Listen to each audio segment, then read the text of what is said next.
Free school বিডির পক্ষ থেকে তোমাদেরকে অনেক অনেক শুভেচ্ছা এবং অভিনন্দন। আশা করি তোমরা সকলেই ভালো আছো। আজকে আমরা দেখব বিষয় বাংলাদেশের ইতিহাস ও বিশ্ব সভ্যতা। স্তর হচ্ছে তোমাদের এইচএসসি অর্থাৎ 2021 সালের এইচএসসি পরীক্ষায় অংশগ্রহণকারী শিক্ষার্থীদের জন্য এই অ্যাসাইনমেন্টটি। দেখো, অ্যাসাইনমেন্ট নাম্বার হচ্ছে 1, প্রথম অধ্যায় ইতিহাস পরিচিতি। দেখো, অ্যাসাইনমেন্টে বলা হয়েছে কি, মানব জীবনে ইতিহাস শীর্ষক প্রবন্ধ অর্থাৎ 300 শব্দের মধ্যে প্রবন্ধটা লিখতে হবে। দেখো, নির্দেশনায় দেয়া আছে কি, ইতিহাস ও ঐতিহ্যের ব্যাখ্যা, তারপর ইতিহাস রচনার উপকরণ, তারপর দেয়া আছে ইতিহাসের গুরুত্ব ব্যাখ্যা, এবং তারপর দেয়া আছে তোমাদের মানব জীবনে ইতিহাস চর্চার প্রয়োজনীয়তা বিশ্লেষণ। দেখো, আমরা উত্তরে চলে যাই। ইতিহাস ও ঐতিহ্যের ধারণা। ইতিহাস শব্দটির উৎপত্তি ইতিহাস শব্দ থেকে, যার অর্থ ঐতিহ্য। ঐতিহ্য হচ্ছে অতীতের অভ্যাস, শিক্ষা, ভাষা, শিল্প, সাহিত্য, সংস্কৃতি যেটি ভবিষ্যতের জন্য সংরক্ষিত থাকে। এই ঐতিহ্যকে এক প্রজন্ম থেকে আরেক প্রজন্মের মধ্যে পৌঁছে দেয় ইতিহাস। ইএইচ কারের ভাষায় বলা যায় যে ইতিহাস হলো বর্তমান ও অতীতের মধ্যে এক অন্তহীন সংলাপ। বর্তমানে সকল বিষয়ই অতীতের ক্রমবিবর্তন ও অতীত ঐতিহ্যের উপর ভিত্তি করে গড়ে উঠেছে। আর অতীতের ক্রমবিবর্তন ও ঐতিহ্যের বস্তুনিষ্ঠ বিবরণই হলো ইতিহাস। তবে এখন বর্তমান সময়েরও ইতিহাস লেখা হয়, যাকে বলে সাম্প্রতিক ইতিহাস। সুতরাং এখন ইতিহাসের পরিসর সুদূর অতীত থেকে বিরাজমান বর্তমান পর্যন্ত বিস্তৃত। গ্রিক শব্দ হিস্টোরিয়া থেকে ইংরেজি হিস্ট্রি অর্থাৎ হিস্টোরি শব্দটির উৎপত্তি, যার বাংলা প্রতিশব্দ হচ্ছে ইতিহাস। হিস্টোরিয়া শব্দটির প্রথম ব্যবহার করেন গ্রিক ঐতিহাসিক হেরোডোটাস খ্রিস্টপূর্ব 5ম শতকে। দেখো, তিনি ইতিহাসের জনক হিসেবে খ্যাত। তিনিই সর্বপ্রথম তার গবেষণাগারের নামকরণে এই শব্দটি ব্যবহার করেন, যার অভিধানিক অর্থ হলো সত্যানুসন্ধান বা গবেষণা। তিনি বিশ্বাস করতেন ইতিহাস হলো যেটি সত্যিকার অর্থে ছিল, সংগঠিত হয়েছিল তা অনুসন্ধান করা ও লেখা। তিনি তার গবেষণায় গ্রিক ও পারস্যের মধ্যে সংঘটিত যুদ্ধের বিভিন্ন বিষয় অনুসন্ধান করেছেন। এতে তিনি প্রাপ্ত তথ্য, গুরুত্বপূর্ণ ঘটনাসমূহ এবং গ্রিসের বিজয়গাথা লিপিবদ্ধ করেছেন, যাতে পরবর্তী প্রজন্ম এই ঘটনা ভুলে না যায়। এই বিবরণ যাতে তাদের উৎসাহিত করে এবং দেশপ্রেমে উদ্বুদ্ধ করে। হেরোডোটাস প্রথম ইতিহাস ও অনুসন্ধান এই দুটি ধারণাকে সংযুক্ত করেন। ফলে ইতিহাস পরিণত হয় বিজ্ঞানে পরিপূর্ণভাবে হয়ে ওঠে তথ্য নির্ভর এবং গবেষণার বিষয়ে।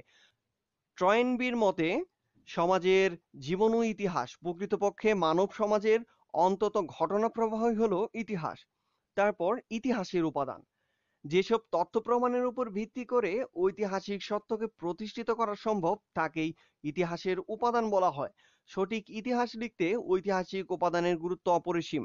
ইতিহাসের উপাদানকে আবার দুভাগে ভাগ করা যায়, যথা লিখিত উপাদান ও অলিখিত উপাদান। যদি আমরা প্রথমে লিখিত উপাদানে আসি, দেখো, ইতিহাস রচনায় লিখিত উপাদানের মধ্যে রয়েছে সাহিত্য, বৈদেশিক বিবরণ, দলিলপত্র ইত্যাদি। বিভিন্ন দেশি বিদেশি সাহিত্য ও তৎকালীন সময়ের কিছু তথ্য পাওয়া যায়, যেমন বেদ, কৌটিল্যের অর্থশাস্ত্র, তারপর কলহনের রাজতরঙ্গিনী, তারপর মিনহাজ উস সিরাজের তবকাতি নাসিরি, আবু ফজরের আইনি আকবরী ইত্যাদি। তারপর 2 নাম্বার যদি আমরা দেই অলিখিত বা প্রত্নতাত্ত্বিক উপাদান। যেসব বস্তু বা উপাদান থেকে আমরা বিশেষ সময়, স্থান বা ব্যক্তি সম্পর্কে বিভিন্ন ধরনের ঐতিহাসিক তথ্য পাই, সে বস্তু বা উপাদানই প্রত্নতাত্ত্বিক নিদর্শন। প্রত্নতাত্ত্বিক নিদর্শনসমূহ মূলত অলিখিত উপাদান, যেমন মুদ্রা, শিলালিপি, স্তম্ভলিপি, তাম্রলিপি, ইমারত ইত্যাদি। এ সমস্ত প্রত্নতাত্ত্বিক নিদর্শন বৈজ্ঞানিক পরীক্ষা নিরীক্ষা এবং বিশ্লেষণের ফলে যে সময়ের অধিবাসীর রাজনৈতিক, সামাজিক, অর্থনৈতিক অবস্থা সম্পর্কে কিছুটা ধারণা পাওয়া যায়। ধারণা করা সম্ভব প্রাচীন অধিবাসীদের সভ্যতা, ধর্ম, জীবনযাত্রা, নগরায়ন, নিত্য ব্যবহার্য জিনিসপত্র, ব্যবসা বাণিজ্যের অবস্থা, কৃষি উপকরণ ইত্যাদি। তারপর আমরা আসি ইতিহাসের প্রকারভেদ। মানব সমাজ সভ্যতার অগ্রগতির সঙ্গে সঙ্গে নতুন নতুন বিষয়ের ইতিহাস লেখা হচ্ছে, ফলে সম্প্রসারিত হচ্ছে ইতিহাসের পরিসর। ইতিহাস বিরামহীনভাবে অতীতের ঘটনাসমূহ বর্তমান প্রজন্মের কাছে পৌঁছে দিচ্ছে। সেক্ষেত্রে ইতিহাসকে বিভিন্ন শাখায় বিভক্ত করা কঠিন। তাছাড়া ইতিহাসের বিষয়বস্তুতে মানুষ তার সমাজ, সভ্যতা ও জীবনধারা পরস্পর সন্নিহিত থাকে। তারপরও পঠন পঠন, আলোচনা ও গবেষণাকরণের সুবিধার্থে ইতিহাসকে প্রধানত দুই ভাগে ভাগ করা যায়, যথা ভৌগোলিক অবস্থানগত ও বিষয়গত ইতিহাস। দেখো, ভৌগোলিক অবস্থানগত দিক বা ভৌগোলিক অবস্থানগত ইতিহাস যেটি ইতিহাসে স্থান পেয়েছে তা কোনো প্রেক্ষাপটে রচিতব্য, স্থানীয়, জাতীয় না আন্তর্জাতিক। এভাবে ভৌগোলিক অবস্থানগত দিক থেকে শুধুমাত্র বোঝায়। সুবিধার্থে ইতিহাসকে আবারও তিন ভাগে ভাগ করা যায়, যথা স্থানীয় বা আঞ্চলিক ইতিহাস, জাতীয় ইতিহাস ও আন্তর্জাতিক ইতিহাস। তারপর বিষয়বস্তুগত ইতিহাস। কোনো বিশেষ বিষয়ের উপর ভিত্তি করে যে ইতিহাস রচিত হয় তাকে বিষয়বস্তুগত ইতিহাস বলা হয়। ইতিহাসের বিষয়বস্তুর পরিসর ব্যাপক, তবু সাধারণভাবে একে পাঁচ ভাগে ভাগ করা হয়, যথা রাজনৈতিক ইতিহাস, সামাজিক ইতিহাস, অর্থনৈতিক ইতিহাস, সাংস্কৃতিক ইতিহাস, তারপর হচ্ছে কূটনৈতিক ও সাম্প্রতিক ইতিহাস। ইতিহাসের স্বরূপ। ইতিহাস অন্যান্য বিষয় থেকে আলাদা। জ্ঞান অর্জনের অন্যান্য শাখা থেকে এর রচনা ও উপস্থাপনা পদ্ধতিও স্বতন্ত্র। ইতিহাসের বৈশিষ্ট্য প্রকৃতি আলোচনা করলে ধারণা পরিষ্কার হবে। প্রথম, ইতিহাস অতীতমুখী। অতীতের ঘটনা প্রবাহই এ বিষয়ের বিচরণ ক্ষেত্র। সত্যনিষ্ঠ তথ্যের সাহায্যে অতীতকে পুনর্গঠন করাই ইতিহাসের বৈশিষ্ট্য।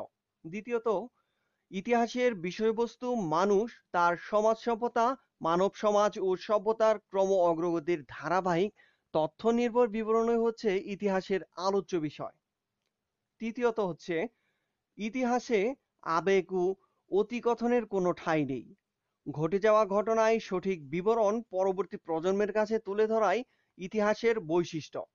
চতুর্থ, ইতিহাস থেমে থাকে না, নিরন্তর প্রবাহমান, যে কারণে কাল বিভাজনে কোনো সন তারিখ ব্যবহার করা কঠিন। আবার পরিবর্তনের ধারা সব দেশে একসঙ্গে ঘটেনি। পঞ্চম, বস্তু নিষ্ঠতা ও নিরপেক্ষতা ইতিহাসের বৈশিষ্ট্য। তবে প্রতিটি মানুষের পর্যবেক্ষণ ক্ষমতা, দৃষ্টিভঙ্গি ভিন্ন ভিন্ন, যে কারণে একই ইতিহাসের বর্ণনা ব্যাখ্যা এক এক ঐতিহাসিক বিভিন্নভাবে দিয়ে থাকে। তারপর আমরা আসবো ইতিহাস পাঠের প্রয়োজনীয়তা। মানব সমাজ ও সভ্যতার বিবর্তনের সত্যনির্ভর বিবরণ হচ্ছে ইতিহাস, যে কারণে জ্ঞান চর্চার শাখা হিসেবে ইতিহাসের গুরুত্ব অসীম। ইতিহাস পাঠ মানুষকে অতীতের পরিপ্রেক্ষিতে বর্তমান অবস্থা বুঝতে, ভবিষ্যৎ অনুধাবন করতে সাহায্য করে। ইতিহাস পাঠের ফলে মানুষের পক্ষে নিজের ও নিজ দেশ সম্পর্কে মঙ্গল অমঙ্গলের পূর্বাভাস পাওয়া সম্ভব। সুতরাং দেশ ও জাতির স্বার্থে এবং ব্যক্তি প্রয়োজনে ইতিহাস পাঠ অত্যন্ত জরুরি।